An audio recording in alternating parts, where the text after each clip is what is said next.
সিনিয়ররা পূর্ববর্তীতে মেনশন করেছে যে আমরা অলরেডি একটা গায়েবানা জানাজা অনুষ্ঠান করেছি এবং এর পরবর্তীতে আমরা কফিন মিছিল করব। এই পর্যন্ত আমার কাছে সর্বশেষ আপডেট সিনিয়রদের পক্ষ থেকে, কিন্তু আজকের মতো। কিন্তু আমি অ্যাড করতে যাচ্ছি এইটা যে পুরো বাংলাদেশ এখন ইউনাইটেড হয়ে গেছে, পুরো বাংলাদেশের ছাত্র সমাজ। আগে একটা ভেদাভেদ ছিল, প্রাইভেট ইউনিভার্সিটি, পাবলিক ইউনিভার্সিটি, জাতীয় ইউনিভার্সিটি, স্কুল কলেজ। এখন কিন্তু কোনো ভেদাভেদ নাই। এখন ক্লাস 7 হোক, 8 হোক, 10 হোক, পাবলিক হোক, প্রাইভেট হোক, সবাই ইউনাইটেড। কিসের জন্য? অবশ্যই একটা যৌক্তিক আমাদের দাবি। এখানে এতগুলো ছাত্র, এতগুলো মানুষ কখনো অযৌক্তিক দাবি করতে পারে না। তাই আমরা সবাই একতা, যেহেতু আমরা একতা হয়েছি এবং আমাদের একটাই যৌক্তিক দাবি, সেটা হলো কোটাটা সংস্কার চাচ্ছি। আমরা তো বাতিল চাচ্ছি না। প্রতিবন্ধী হোক বা মুক্তিযোদ্ধা হোক, আমরা অবশ্যই তাদের সম্মান করি এবং তাদের জন্য আমরা কোটা সংস্কার চাচ্ছি, আমরা কোটা বাতিল চাচ্ছি না। আর আমাদের ভাইদের যে রক্ত রাজপথে ঝরেছে তা 52তেও বাদ যায়নি, তা 52তেও বৃথা যায়নি, 52 থেকে 71 পর্যন্ত বৃথা যায়নি। ইনশাল্লাহ 24-এ আমাদের ভাইদের রক্ত বৃথা যাবে না। আর আমাদের মাঝে যত ভাই বোন আছে যারা আমাদের দেখতে পাচ্ছেন, সবাইকে জানিয়ে দিচ্ছি, বহু ধরনের বিভ্রান্তি ছড়ানো হচ্ছে সোশ্যাল মিডিয়ায়, ফোনের মাধ্যমে, গ্রুপের মাধ্যমে। আপনারা কেউ বিভ্রান্ত হবেন না। সবাই বুকে আপনারা সাহস সঞ্চয় করবেন। আমরা ছাত্র সমাজ, আমাদের কেউ কখনো দাবায় রাখতে পারবে না ইনশাল্লাহ।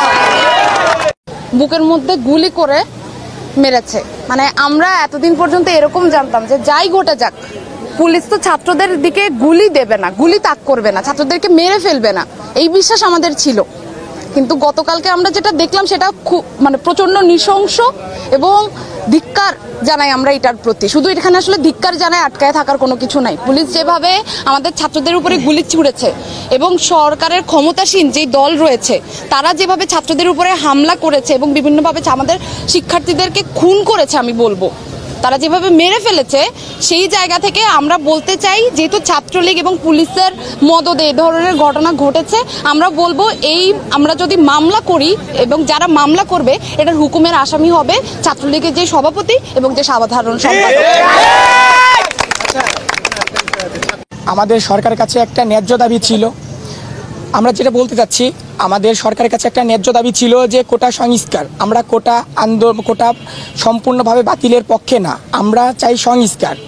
স্বর্গত জাতি যারা আছে এবং যারা প্রতিবন্ধী তাদের জন্য সর্বনিম্ন 10 থেকে 5% কোটা রাখুক। কিন্তু এটার পরিপ্রেক্ষিতে সরকার আমাদের বিরুদ্ধে যাচ্ছে এবং ছাত্রদেরকে নিয়ে গত 2 দিন আগে প্রধানমন্ত্রী শেখ হাসিনা যে একটা কথা বলেছে যে আমরা রাজাকার। আসলে আমরা কিন্তু যুদ্ধের সময় কেউ জন্মগ্রহণ করি নাই, আমরা কেউ যুদ্ধ দেখি নাই। তারপরেও সরকার আমাদেরকে নিয়ে, দেশের সকল ছাত্র সমাজকে নিয়ে যে কটূক্তিমূলক একটা কথা বলেছে যে রাজাকার, তার পরিপ্রেক্ষিতে দেশের ছাত্র সমাজ জেগে উঠেছে এই প্রতিবাদ আন্দোলন করতে। যে ইতিপূর্বে আমাদের 7 জন ভাই মারা গিয়েছে, আপনারা নিশ্চয়ই অবগত আছেন।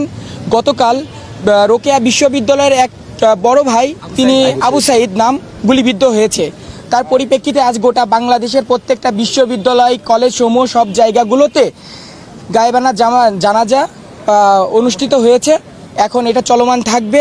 আমরা যৌক্তিক একটা দাবি চাচ্ছি যে কোটা সংস্কার করা হোক এবং প্রধানমন্ত্রী দেশের সকল স্তরে ছাত্র সমাজের কাছে তিনি তার বক্তব্যের কারণে ক্ষমা চান। আপনারা জানেন, কালকে সারাদিন সারা বাংলাদেশে আমাদের বিভিন্ন সহযোদ্ধা ভাই ও বোনেরা নির্মমভাবে আহত এবং নিহত হয়েছেন। এই সংখ্যাটা 5-এরও অধিক বলে আমাদের এখন ধারণা। তো এই ক্ষেত্রে এই 5 জন যে আমাদের শহীদ ভাই, এই 6 জন যে আমাদের শহীদ ভাই, এই শহীদ ভাইদের জন্য আমরা তো তাদের জানাজা অংশগ্রহণ করতে পারতেছি না।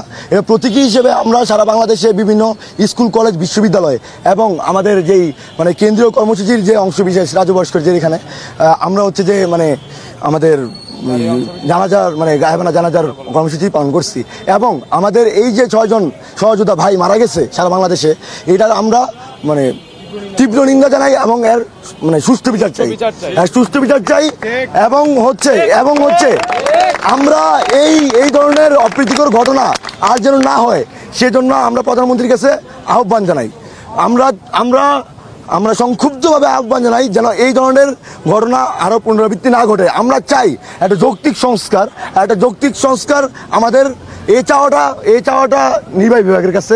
আর এই চাওয়াটা নির্বাহী বিভাগের কাছে এই কারণেই যেন ওনারা 1997 পোষ্য কোটাটা প্রথম ইন্ট্রোডিউস করছে সন্তানদের মাধ্যমে, যে 30% সবচেয়ে বেশি অন্যায্য যেই কোটাটা নিয়ে আমরা কথা বলতেছি, মুক্তিযোদ্ধা কোটা 30%। এই পোষ্য কোটাটা হচ্ছে যে প্রথম সন্তানদের ইন্ট্রোডিউস করছে 97-এ, এটা বর্তমান প্রধানমন্ত্রী। এরপর 2011-এ উনি আবার সেকেন্ড দফা মানে দ্বিতীয় দফায় সন্তানদের জন্য মানে মুক্তিযোদ্ধা সন্তানদের পরে মুক্তিযোদ্ধা নাতিদের জন্য এটা মানে ইন্ট্রোডিউস করছে। তো এখন এই কারণে ওনাদের কাছে আমাদের সবার সম্মিলিতভাবে ওনার কাছে দাবি যে উনি যেন একটি সুস্থ সংস্কার করে দেয়, যেন আমরা ছাত্র সমাজ এইভাবে